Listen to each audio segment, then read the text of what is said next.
There is a lie many people carry long after the relationship ends, a lie that says they got away with it, that they moved on untouched, unaffected, unchanged. You replay the harm, the confusion, the quiet damage done to your sense of self, and you wonder how someone can inflict that level of destruction and simply walk free. But that belief is rooted in what you were taught to see, not in what is actually happening beneath the surface. Because while you were busy surviving, adapting, questioning yourself, something else was unfolding. The very behaviors that allowed them to manipulate, discard, and control also built a psychological prison they cannot leave. Narcissistic injury does not heal, it compounds. It follows them into every interaction, every relationship, every moment they are forced to confront a world that no longer mirrors back the superiority they desperately need. What they did to you did not disappear when you left. It embedded itself into who they are, into their inability to feel peace, to sustain connection, to sit alone without needing supply. You were not broken by the experience. You were injured and you healed. They, however, are trapped in a cycle they cannot outgrow. And today, we are going to talk about why the accountability you never received does not mean there was no cost, and why the life you are rebuilding is proof that consequences do not always arrive loudly, but they always arrive. For a long time, I believed that distance would protect me, that once I stepped away, once I blocked the numbers and stopped looking back, the story would finally end. But what I learned is far more powerful than closure. People can outrun conversations, avoid accountability, and rewrite narratives, but they cannot outrun who they became through their choices, and that realization changed how I understood my own life. They left with speed and certainty, as if escape itself proved innocence. No explanations, no reflection, just disappearance at first that felt like injustice, like I was left carrying the weight while they walked away untouched. But over time, I began to see something that wasn't obvious in the aftermath. Their running was not strength, it was evidence. Healthy people do not flee the impact of their actions. They face it, integrate it, and grow. Running is the behavior of someone who cannot tolerate self-awareness. What they did to me did not end when the relationship ended. It revealed something fundamental about who they are when challenged, when confronted, when asked to be accountable. And those traits do not switch off. They travel with them into every space they enter, into new relationships that begin with charm and end in confusion, into workplaces where control eventually replaces collaboration, into moments of silence where they are left alone with the echo of what they refuse to process. In my own life, understanding this shifted the focus back where it belonged. I stopped tracking their outcomes and started observing patterns. Every time they ran from conflict, it cost them depth. Every time they avoided repair, it weakened their capacity for intimacy. Every time they blamed instead of reflected, they narrowed their emotional world. The consequences were not dramatic. They were cumulative, a slow erosion of authenticity, stability, and peace. Meanwhile, staying did something different to me. I had to confront the pain. I had to question my boundaries, my self-worth, my tolerance for confusion. I had to rebuild trust with myself. That process was uncomfortable, but it expanded me. I learned discernment. I learned how to sit with hard truths without collapsing. I learned that walking away with integrity requires courage they never had to develop. They became someone who survives by escaping. I became someone who survives by understanding, and that difference matters, because life eventually demands presence. It demands emotional literacy. It demands accountability in relationships that cannot be bypassed with charm or avoidance. When that moment arrives, the skills I was forced to learn become assets. The defenses they relied on become liabilities. There is a quiet justice in this that no apology could ever provide. They carry themselves into every future interaction, with the same unresolved wounds, the same fractured sense of self, the same fear of exposure. They may outrun people, but they cannot outrun the internal consequences of a life built on avoidance. And I no longer need to witness their reckoning to know it exists. What once felt like abandonment revealed itself as release. Their absence created space for self-respect to return, for clarity to replace confusion, for growth to replace self-blame. They ran from me, but I stayed with myself. And in doing so, I became someone capable of peace, connection, and resilience in ways they will continue to struggle to access, not because of what they did to me, but because of who they chose to become for a long time. I thought truth was something you had to force into the light, that if you didn't speak it loudly enough, if you didn't get validation or an admission, it would simply disappear. What I learned through experience is that truth doesn't need an audience. It doesn't need agreement. It doesn't need justice delivered on your timeline. Truth operates like gravity, quiet, constant, unavoidable, and eventually it collects its debt.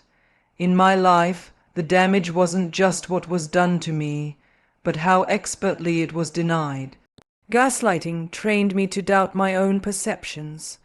Charm convinced others there was nothing to see. Silence suggested that maybe the harm wasn't real at all.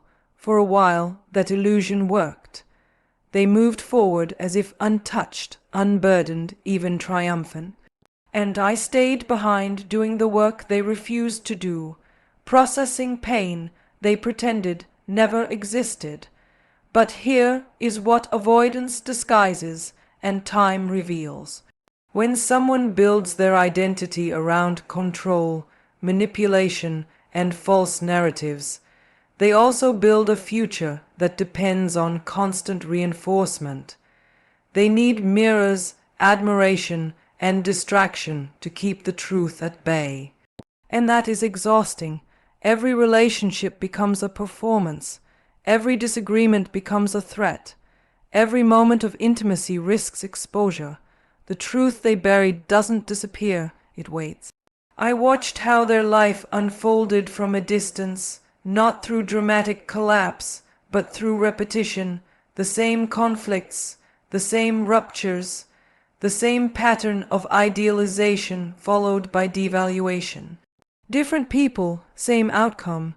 That's how truth collects its debt, not in one catastrophic event, but in a lifetime of instability, shallow connections, and unresolved rage. The very traits that once made them feel powerful slowly isolated them. Meanwhile, the truth demanded something from me too. It demanded that I stop minimizing what happened, that I stop trying to understand behavior that was never rooted in empathy, that I stop expecting accountability from someone whose survival depends on avoiding it. Facing the truth hurt, but it also freed me, because once I stopped negotiating with denial, I could start rebuilding trust with myself. There is a misconception that being haunted means feeling guilt or remorse. Often it doesn't. It means being unable to rest, unable to feel contentment, unable to experience connection without fear. It means carrying an inner emptiness that no amount of attention can fill. They may never say they regret what they did, but their lives reflect the cost of never integrating the truth. They are chased not by conscience, but by the consequences of fragmentation. The most profound shift in my life came when I stopped waiting for truth to vindicate me publicly, and trusted that it was already doing its work privately. I didn't need them to acknowledge the harm for it to be real. I didn't need them to suffer visibly for balance to exist. Truth is not performative, it is structural. It shapes outcomes, relationships, and inner worlds over time. What they did to me became something I healed from. What they did became something they carried forward, and that is the debt. Not punishment, not revenge, but repetition without growth. I chose awareness, they chose avoidance.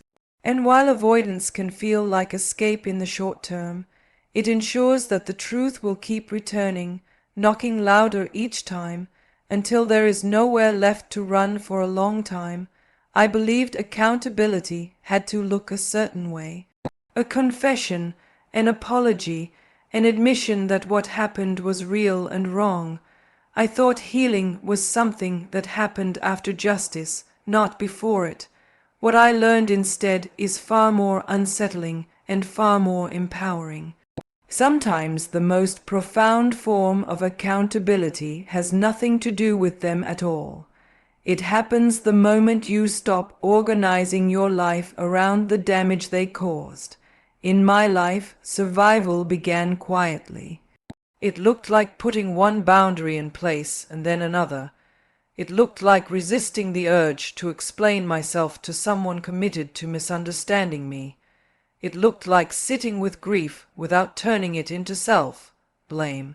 None of this felt powerful at the time. It felt small, necessary, lonely, but those small choices accumulated into something that fundamentally shifted the balance of power.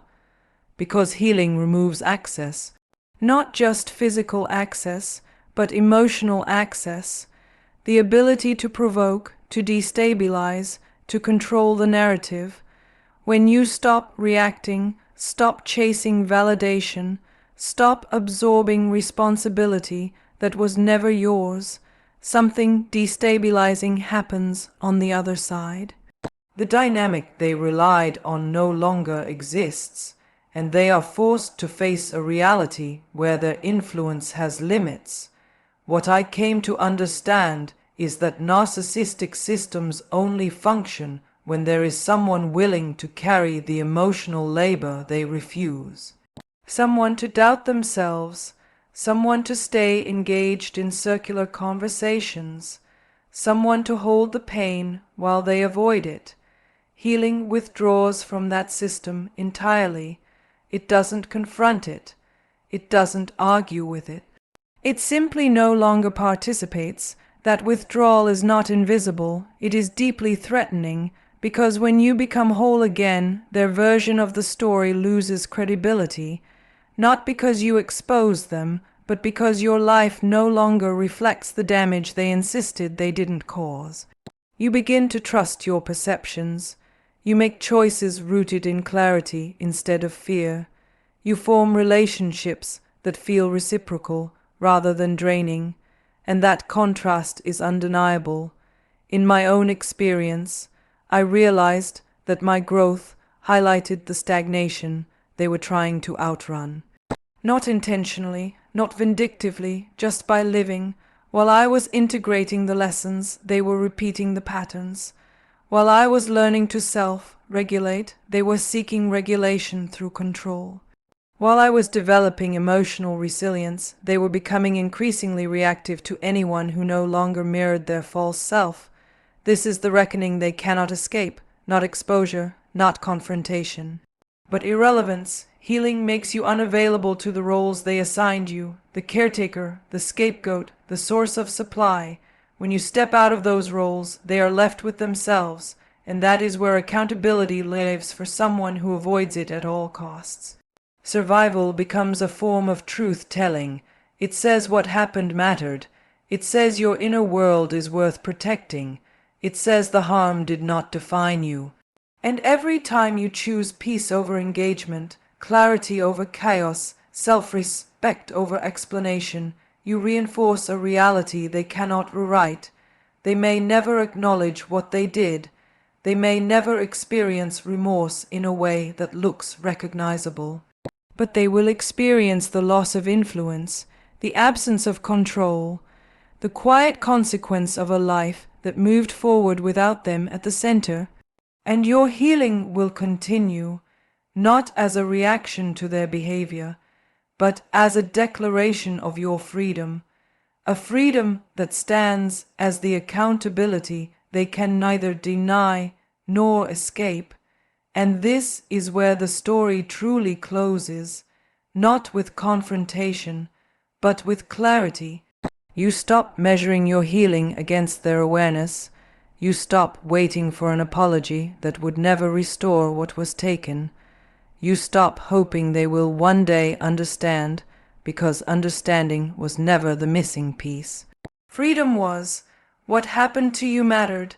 It shaped you, challenged you, and forced you into a depth of self. Awareness you never would have chosen but ultimately needed. You did not survive by becoming smaller. You survived by becoming more honest, more grounded, more anchored in your own reality. That is not weakness. That is transformation. They continue forward carrying the weight of what they refuse to face. You move forward carrying wisdom. They remain locked in patterns that demand control and deny growth. You step into relationships that allow presence, mutuality, and peace.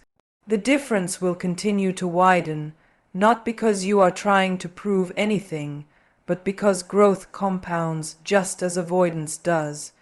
You no longer need them to validate your experience, because you have learned to trust yourself.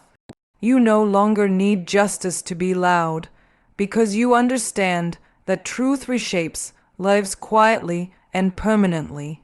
And as you choose yourself again and again, you will realize the most powerful ending of all is not that they are held accountable, but that you are no longer defined by what they did, only by who you chose to become.